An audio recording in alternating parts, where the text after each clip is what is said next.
एको स्वामी सत साहिब जी सदगुरु भगवान की एक अमृत वाणी है। राम नाम के पट तरे देवे को कछुनाई, क्या ले गुरु संतोषी होश रही मनमाई। सबसे पहले समझ लेते हैं कि सदगुरुओं को बंदी छोड़ क्यों कहा गया, क्योंकि उन्होंने हमें सूरत शब्द योग द्वारा, हमें नहीं खुद को, मतलब सूरत शब्द योग द्वारा खुद को परमात्मिक अवस्था में लेकर आए, जिन्होंने दुनिया संसार का भ्रम और अन्य सारे भ्रमों से खुद को छुड़वाया।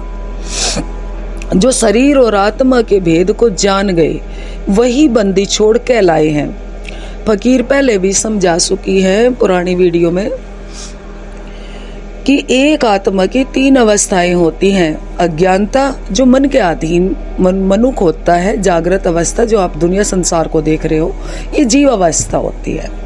आत्मा तो बेचारी सो रही है, उससे तो कोई मतलब ही नहीं है, लेकिन उसके ऊपर किसका पड़ाव है? मन का पड़ाव है। मन की छड़िया उसके ऊपर बिछी हुई है, बेल चढ़ी हुई है। जैसे ये बेल हट जाती है तो वो अपने आत्म रूप अवस्था में आ जाती है। मन की अवस्था जैसे ही हटती है, बेल हटती है। जैसे आपने देखा होगा एक बेल पूरे मकान को ढक देती है, उसी तरह मन रूपी बेल ने आत्मा को पूरी तरह ढक रखा है। जैसे ये मन हटता है तो आत्मा अवस्था आ जाती है, और उसी आत्मा अवस्था और परमात्मा अवस्था ये दोनों एक जैसे ही होते हैं, लेकिन परमात्मिक अवस्था समाधि में होती है, उससे पहले आत्मिक अवस्था होती है, स्वयं को जानना कि मैं कौन हूँ। परमात्मिक अवस्था होती है कि परमात्मा में ही विलीन हो जाना, दो ना रहना, द्वंद्व समाप्त हो जाना, भेद समाप्त हो जाना, भ्रम सारा हट जाना। और जिन संतों की परमात्मिक अवस्था हुई है वही बंदी छोड़ के लाए हैं। बाकी तो दुनिया संसार झूठे पहले भी थे, झूठे आज भी हैं। झूठे पहले भी थे, बड़े बड़े संत महापुरुषों के टाइम पे भी झूठे पूजे जा रहे थे, लेकिन अंत में पूजे कौन गए हैं? कहाँ है उनका नाम? कहीं नहीं है। जो बंदी छोड़े हुए आज वही जागृत है, वही जीवित है, वही अमर है।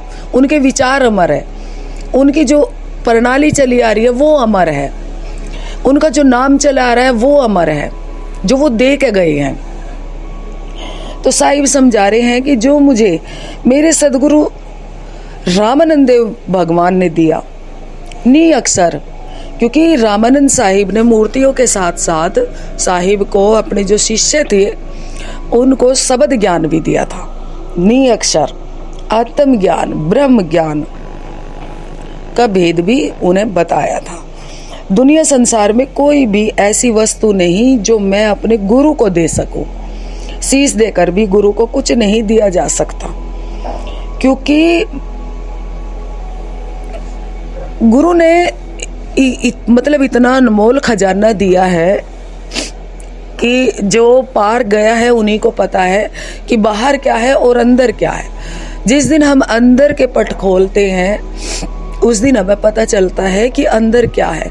अंदर भी वही गंगा है, वही समुद्र है, वही फूल है, वही पत्तियां हैं, हर चीज वही है, लेकिन अद्भुत है, उसका वर्णन नहीं किया जा सकता। तो गुरु संदेशों को क्या दे? कुछ दिया नहीं जा सकता। दुनिया संसार में कोई ऐसी वस्तु है ही नहीं जो उसकी बराबरी कर सके, जो हमें गुरु साहिब ने ज्ञान दिया होता है। तो साहिब की देखो वेदना, देखो संत महापुरुषों की कितनी वेदना है कि ब्रह्म ज्ञान सबसे बड़ा है, उसकी कोई बराबरी नहीं है। और जिसको हो जाता है उसके मन में हमेशा होश होती है, जागृति होती है, वो बाहर से अंदर की तरफ धारा उसकी पलटी होती है, बाहर से अंदर की तरफ धारा उसकी पलटी होती है, वो अंदर के बहाव में बह रहा होता है। दुनिया संसार उसको शरीर से देखता है, लेकिन वो शरीर नहीं होता, वो जान चुका होता है। उसकी परमात्मिक अवस्था होती है उस संत की, वो हमारे बीच में चलता फूरती भागवत गीता उपनिषद सारे वेदों का सार, वो चलता फिरता ईश्वर होता है।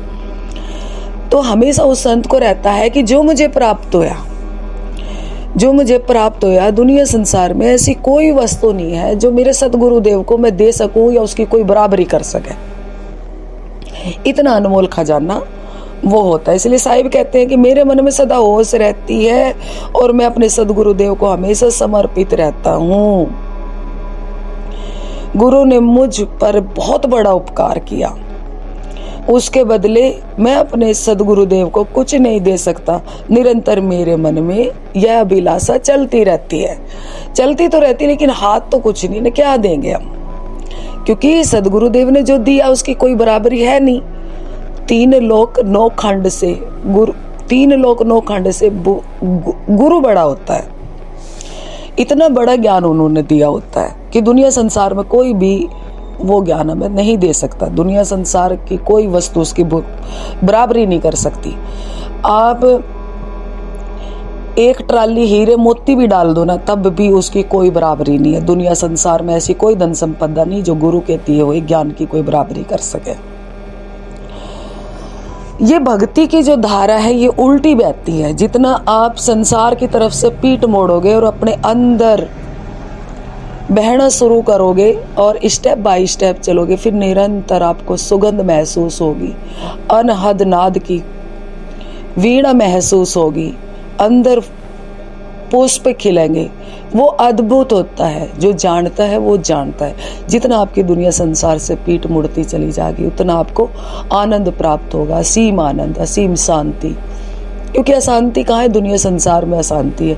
मेरे पास ये नहीं है, मेरे पास वो नहीं है, मेरे पास ट्रक नहीं है, मेरे पास गाड़ी नहीं है, और ये शांति कभी समाप्त भी नहीं होती। मतलब अशांति कभी समाप्त नहीं होती।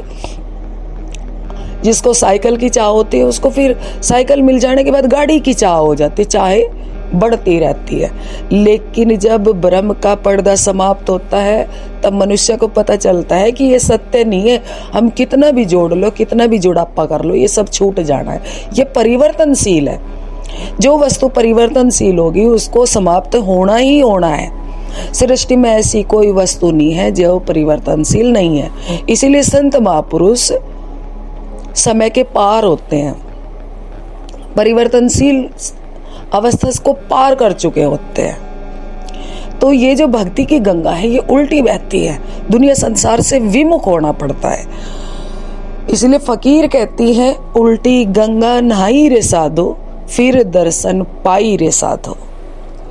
आपकी फकीर बहन सेवा सुमरन सत्संग करनाल हरियाणा प्रेम पंथ। बोलो सदगुरुदेव बंदी छोड़ स्वामी सूरजमान जी को, सत साहिब एक को स्वामी। आप मेरा चैनल लाइक कर सकते हैं, सब्सक्राइब कर सकते हैं और मेरे साथ जुड़ सकते हैं।